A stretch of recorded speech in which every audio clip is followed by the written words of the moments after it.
बच्चों इसके पहले वाले भाग में हमने अध्ययन किया कि जो मुगल शासक हैं उनका भारतीय उपमहाद्वीप के जो विभिन्न क्षेत्र के जो स्थानीय और प्रांतीय शासक हैं उनके साथ किस प्रकार से संबंध स्थापित होता है। वहीं बच्चों हम देखेंगे इसमें कि जो मुगलों की जब्ती और जमींदारी की जो प्रथा है वो किस प्रकार से यहाँ पे कार्य कर रही है। देखें, मुगलों की आमदनी का प्रमुख स्रोत कृषि उपज से प्राप्त होने वाला क्या था, राजस्व या फिर कर था। अर्थात जो कृषि की उपज होती थी उससे प्राप्त होने वाला राजस्व ही इन मुगलों की आमदनी का क्या था, मुख्य स्रोत था। किसान यह राजस्व कुलीन मुखियाओं और सरदारों के माध्यम से देते थे। ये जो मुखिया और सरदार हैं ये किसानों से क्या करते थे, राजस्व की वसूली करते थे और आगे मुगल शासकों को ये देते थे। ये समस्त मध्यस्थ जो हैं वो जमींदार के नाम से जाने जाते हैं। ये जो एक तरफ बात करें किसान है, दूसरी तरफ है मुगल शासक। किसानों से राजस्व वसूल कर मुगल शासकों को इसका एक भाग देने वाले जो लोग हैं वो क्या है, मध्यस्थ लोग हैं। और ये मध्यस्थ लोग ही बच्चों क्या कहला रहे हैं, यहाँ पे जमींदार कहला रहे हैं। तो किसानों से जो कर वसूल कर साम्राज्य में जमा करवाने वाले जो मध्यस्थ हैं वो किस नाम से जाने जा रहे हैं, जमींदार के नाम से जाने जा रहे हैं। अकबर का राजस्व मंत्री हमने बात की थी, उनका नाम था टोडरमल। इन्होंने 10 साल 1570 से 1580 की काल अवधि के लिए कृषि की पैदावार और इनकी कीमतें, कृषि भूमि का सावधानी पूर्वक क्या किया, सर्वेक्षण किया। और ये जो आंकड़े प्राप्त हुए इन्हीं के आधार पर प्रत्येक फसल पर नगद रूप में कर को निश्चित किया गया था। जो राजस्व मंत्री है टोडरमल, इनके द्वारा क्या किया गया, भूमि और विभिन्न फसलों की जो पैमाइश और इनके द्वारा आंकड़े इकट्ठे कर किस फसल पर कितना कर लगाया जाए इसका निर्धारण किया गया। प्रत्येक सूबे को राजस्व मंडलों में बांटा गया था। अब बात करें बच्चों जो राज्य है, राज्य के जो प्रांत हैं, प्रांत को यहाँ पर किस नाम से जाना जा रहा है, सूबा के नाम से जाना जा रहा है, या फिर इसी का दूसरा नाम हमने देखा था बच्चों एकता। प्रत्येक की हर फसल के लिए राजस्व की अलग अलग सूचियों की दरें बनाई जाती थी और राजस्व की यह प्रणाली जब्ती प्रणाली कहलाती है। अर्थात अलग अलग दरों की ये जो सूचियां बनाई जा रही है अलग अलग फसलों के लिए, तो ये जो प्रणाली है राजस्व एकत्रित करने की ये क्या कहलाती है, जब्ती प्रणाली कहलाती है। कुछ जमींदार इतने शक्तिशाली होते थे कि मुगल प्रशासकों द्वारा शोषण किए जाने पर विद्रोह भी कर सकते थे। यहाँ पे जमींदार यदि शक्तिशाली है तो वो मुगलों के खिलाफ क्या कर सकता है, विद्रोह भी कर सकता है। और कभी कभार एक ही जाति के लोग और जमींदार किसान मुगल सत्ता के खिलाफ एक साथ मिलकर क्या करते थे, विद्रोह करते थे, जिन्होंने आगे चलकर 17वीं शताब्दी अर्थात जो मुगल साम्राज्य का पतन का समय है औरंगजेब के बाद का, उसमें मुगल साम्राज्य के स्थायित्व को क्या दी, चुनौती दी है। यहाँ पे बच्चों एक ग्रंथ है अकबरनामा नाम से जो अकबर के शासन काल में रचित होता है, अकबरनामा और आईने अकबरी। देखें, अकबर ने अपने करीबी मित्र और दरबारी हैं अबुल फजल, इनको आदेश दिया कि उसके शासनकाल का इतिहास क्या करे, लिखे। तो अकबर ने अपने शासनकाल का इतिहास लिखने का जिम्मा किसको दिया, अबुल फजल नामक दरबारी व्यक्ति को दिया।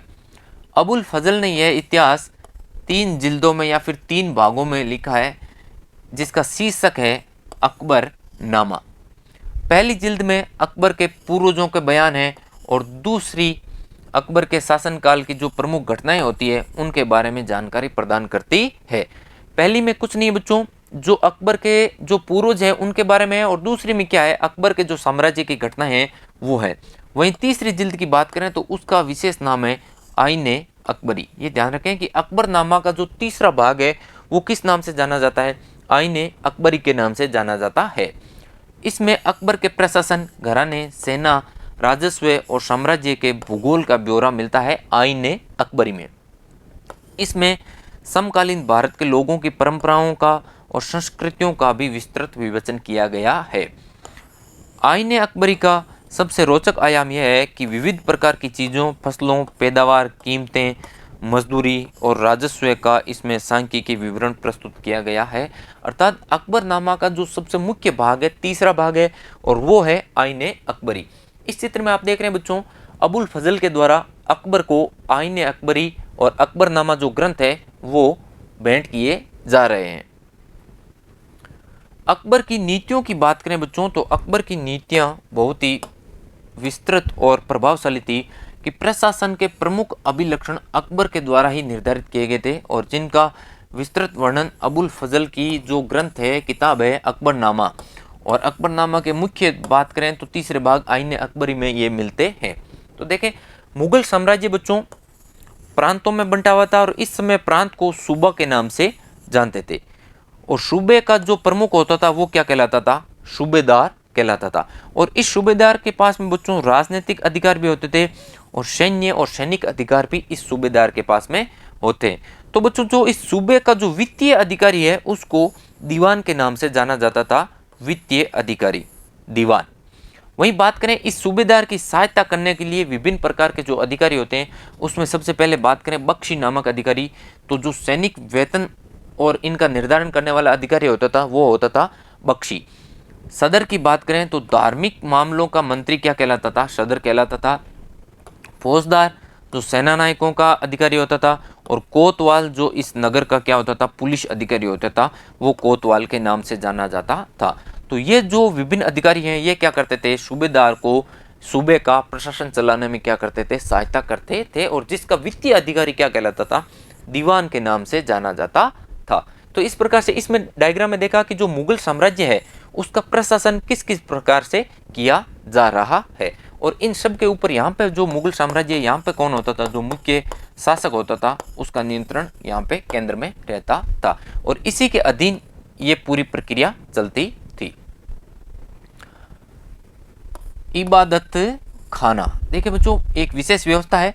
1570 में फतेहपुर सीकरी में अकबर के द्वारा उलेमा, ब्राह्मणों और जेसुइट पादरियों जो रोमन कैथोलिक चर्च के व्यक्ति हैं वो, और जरदोश धर्म के जो अनुयायी हैं उनके साथ में धार्मिक मामलों पर चर्चाएं इबादत खाना में शुरू की गई। अर्थात ये एक विशेष स्थान होता था जहां पर विभिन्न धर्म के जो लोग हैं उनके साथ में अकबर के द्वारा चर्चाएं की जाती थी धार्मिक मामलों के ऊपर। तो ये स्थान क्या कहलाता था? इबादत खाना कहलाता था। अकबर विभिन्न व्यक्तियों के धर्मों और रीति रिवाजों में क्या रखता था? रुचि रखता था। अकबर की एक दूसरी नीति है जो सबसे महत्वपूर्ण नीति है, सुलह और कुल, या फिर जो सर्वत्र शांति की नीति है वो। सुलह कुल की नीति क्या है बच्चों? अकबर के अनुसार जो विद्वान धार्मिक रीति रिवाज और मतांधता के ऊपर बल देते हैं वे क्या होते हैं? कट्टर होते हैं, और इस कट्टरता के परिणाम स्वरूप क्या होता है? प्रजा के बीच में विभिन्न प्रकार के विभाजन और असामंजस्य की स्थितियां पैदा हो जाती है, और इसी के आधार पर अकबर ने सुलह कुल की नीति की घोषणा की, और ये विभिन्न धर्म के अनुयायियों को आपस में जोड़ने का कार्य करती है। सुलह कुल की नीति में कुछ नहीं बच्चों, जो विभिन्न धर्म के भिन्न भिन्न अनुयायी हैं उनको एक साथ करने की ये क्या है? नीति है, जिसमें क्या हो? समाज में शांति, व्यवस्था और जो न्याय है वो स्थापित होगा। इस नीति के 3 प्रमुख आधार हैं बच्चों। देखें, सुलह कुल की नीति में सच्चाई, न्याय और शांति के ऊपर क्या दिया जाएगा? बल दिया जाएगा। अर्थात ये क्या है? इसके प्रमुख आधार स्तंभ है सुलह कुल की नीति के।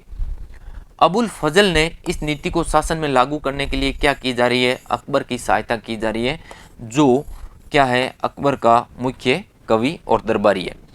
आगे चलकर जहांगीर और शाहजहां ने भी इसी नीति का क्या किया? अनुसरण किया और इसी नीति को अपनाया। अर्थात सुलह कुल की नीति इनकी एक विशेष नीति थी। सुलह कुल की बात करें तो इसमें जहांगीर के द्वारा इस प्रकार से इसका वर्णन किया गया। देखें, ईश्वरीय अनुकंपा के विस्तृत अंचल में सभी वर्गों और सभी धर्मों के जो अनुयायी हैं उनकी एक ही जगह है। इसलिए इतने विशाल साम्राज्य में जिसकी चारों ओर सीमाएं केवल समुद्र से ही निर्धारित होती थी, विरोधी धर्मों के अनुयायी और तरह तरह अच्छे बुरे विचारों के लिए यहाँ पे क्या थी? जगह थी, और यहाँ पे वाद विवाद विचार विमर्श होता था। यहाँ असहिष्णुता का मार्ग बंद था, यहाँ सुन्नी और शिया एक ही मस्जिद में इकट्ठे होते थे और ईसाई और यहूदी एक ही गिरजे में क्या करते थे, प्रार्थना करते थे। उसने सुसंगत तरीके से सार्विक शांति यानी सुलह कुल के सिद्धांत का पालन किया। ये अंश दिया जा रहा है बच्चों जहांगीर के द्वारा, जो सुलह कुल की नीति अकबर के द्वारा लागू की गई थी उसके बारे में। अब एक विभाग है बच्चों अनुवाद ब्यूरो। अनुवाद ब्यूरो से तात्पर्य है कि देखें अकबर ने कई संस्कृत ग्रंथों के फारसी भाषा में, यहाँ इनकी भी जो भाषा है वो कौन सी है, फारसी है, प्रशासनिक अनुवाद कार्यों को इन्होंने पूर्ण करवाया। और इसके लिए फतेहपुर सीकरी नामक जो जगह है वहां पर एक मकतब खाना अर्थात ये एक विभाग है, अनुवाद विभाग, इसकी स्थापना की जा रही है अकबर के द्वारा फतेहपुर सीकरी में। और इसमें क्या होगा, जो विभिन्न संस्कृत के ग्रंथ है उनका फारसी भाषा में अनुवाद होएगा। और इनमें प्रमुख है रामायण, महाभारत, लीलावती, योग वशिष्ठ इत्यादि ऐसे ग्रंथ है, इनका क्या हुआ था, फारसी में अनुवाद होता। महाभारत के फारसी अनुवाद की बात करें तो वो नाम से जाना जाता है रज़्मनामा। रज़्मनामा क्या है बच्चों, महाभारत का फारसी में अनुवाद किया गया जो ग्रंथ है उसका नाम क्या है, रज़्मनामा। यह महाभारत का फारसी अनुवाद है जिसमें महाभारत की संपूर्ण घटनाओं का क्या किया गया है, विशेष रूप से विस्तृत चित्रांकन इसमें रज़्मनामा में किया गया है। तो बच्चों पूछा जा सकता है रज़्मनामा कौन से ग्रंथ का फारसी अनुवाद है, तो यह है महाभारत का फारसी अनुवाद जो रज़्मनामा के नाम से जाना जाता है। ये कार्य होता था बच्चों अनुवाद विभाग का, जो अकबर के समय में क्या हुआ था, स्थापित हुआ था फतेहपुर सीकरी में, और जिसको मकतब खाना के नाम से जानते थे। 17वीं शताब्दी और इसके बाद में मुगल साम्राज्य के बारे में बात करें तो मुगल साम्राज्य की प्रशासनिक और सैनिक कुशलता के परिणाम स्वरूप आर्थिक और वाणिज्यिक समृद्धि इनकी हुई। साथ ही वृहद स्तर पर विभिन्न सामाजिक असमानताएं भी यहाँ पे दृष्टिगत होती है। शाहजहां के शासनकाल की बात करें तो दस्तावेजों से हमें पता चलता है कि उच्चतम पद पर जो सबसे बड़े बड़े पद होते थे उसमें कुल 8000 मनसबदारों में से बात करें तो केवल कितने थे, 445 मनसबदारी उस समय उच्चतम पदों पर थे। और साम्राज्य के कुल राजस्व का लगभग 61.5% या फिर 62% स्वयं और इनके जो सवार होते थे उनके वेतन के रूप में खर्च हो जाता था। तो यहाँ से पता चलता है कि बच्चों जो आम जन है, आम जन या फिर जो आम लोग हैं उनकी स्थिति यहाँ पर कितनी खराब थी। मुगल साम्राज्य की आय का एक बड़ा भाग वेतन और वस्तुओं की खरीद पर ही खर्च कर दिया जाता था। और इसका जो मुख्य लाभ है बच्चों वो मिलता था शिल्पकारों और किसानों के जो बड़े समूह होते थे उन्हीं को। लेकिन बच्चों शिल्पकारों और किसानों के जो छोटे समूह है अर्थात छोटे किसान और छोटे शिल्पकार हैं उनकी आय कम होती थी, क्योंकि उनके ऊपर अधिक राजस्व होता था और अधिक राजस्व के कारण इनके पास किसी भी प्रकार का धन निवेश के लिए बच ही नहीं पाता था। और ये जो लाभ हो रहा है वो किसको हो रहा है बच्चों, धनी किसानों को, शिल्पकारों के बड़े बड़े समूहों को, व्यापारियों और महाजनों को ही ये विशेष रूप से लाभ हो रहा है। इसमें छोटे किसान और शिल्पकारों का क्या हो रहा है, शोषण हो रहा है। इसके परिणाम स्वरूप 17वीं शताब्दी के जो अंतिम वर्ष है उसमें ये वर्ग क्या हो गए, अत्यधिक शक्तिशाली हो गए। ये जो विशेष रूप से लाभ लेने वाले वर्ग हैं ये क्या हो रहे हैं, अत्यधिक शक्तिशाली हो रहे हैं। और ये अत्यधिक शक्तिशाली मुगल साम्राज्य के क्या बनेंगे, पतन का धीरे धीरे कारण बनेंगे। जैसे जैसे मुगल साम्राज्य पतन की ओर बढ़ता गया वैसे वैसे ये सभी वर्ग स्वयं की सत्ता स्थापित करने लगे, अर्थात स्वयं को क्या घोषित करने लगे, मुगल वंश या मुगल साम्राज्य से स्वतंत्र घोषित करने लगे ये जमींदार और शक्तिशाली जो वर्ग हैं वो। 18वीं सदी तक कई प्रांत अपनी स्वतंत्र राजनीतिक पहचान भी बना चुके थे। तो इसमें हमने देखा कि किस प्रकार से मुगल साम्राज्य का पतन हो रहा है और धीरे धीरे ये जो शक्तिशाली वर्ग है ये अपनी सत्ता स्थापित कर रहे हैं और मुगलों से स्वयं को क्या कर रहे हैं, स्वतंत्र घोषित कर रहे हैं। अब बात करेंगे बच्चों अन्यत्र के बारे में, तो हम देखते हैं राजा और रानियों का उल्लेख यहाँ पे दिया गया है, जिसमें यूरोप जो महाद्वीप है उसके जो छोटे छोटे राज्य हैं उनके बारे में बात करेंगे। 16वीं सदी में मुगलों के लगभग समकालीन बात करें संसार के विभिन्न भागों में कई महान राजा और रानियां हुए थे। इसमें विशेष रूप से बात करेंगे ओटोमन साम्राज्य अर्थात जो तुर्की का सुल्तान है सुलेमान, उनके बारे में। उनके राज में ओटोमन राज्य का विस्तार होता है यूरोप की ओर, धीरे धीरे हंगरी को और ऑस्ट्रिया नामक जो राज्य है इनको भी इन्होंने घेर लिया और बगदाद और इराक को भी इनके द्वारा हथिया लिया जाता है। मोरक्को तक उत्तरी अफ्रीका का बहुत सा हिस्सा ओटोमन सत्ता को क्या करता था, मानता था। और सुलेमान ने ओटोमन सेनाओं का क्या किया था, पुनर्गठन किया था।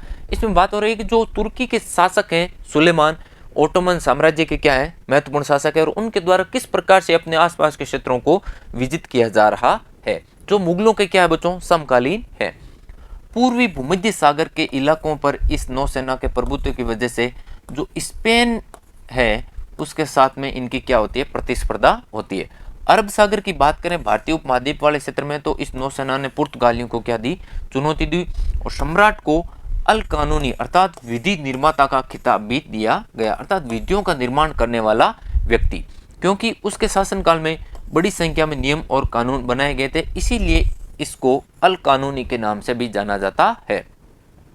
इन नियमों का लक्ष्य था कि बढ़ते हुए साम्राज्य के विभिन्न क्षेत्रों को ध्यान में रखते हुए प्रशासनिक तरीकों का मानकीकरण हो, ताकि किसानों को बेगार और जो भारी कर हैं उनसे बचाया जा सके।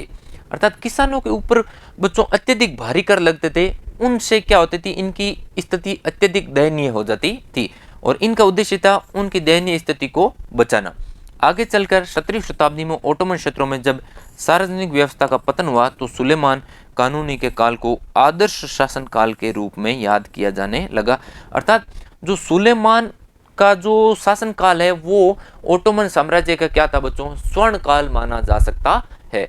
इसी के साथ ये अध्याय और ये भाग यहीं पे समाप्त होता है। इसके अगले भाग में मैं बात करूंगा बच्चों इसी अध्याय से संबंधित जो महत्वपूर्ण अभ्यास प्रश्न और उत्तर हैं उनके बारे में। तब तक के लिए धन्यवाद।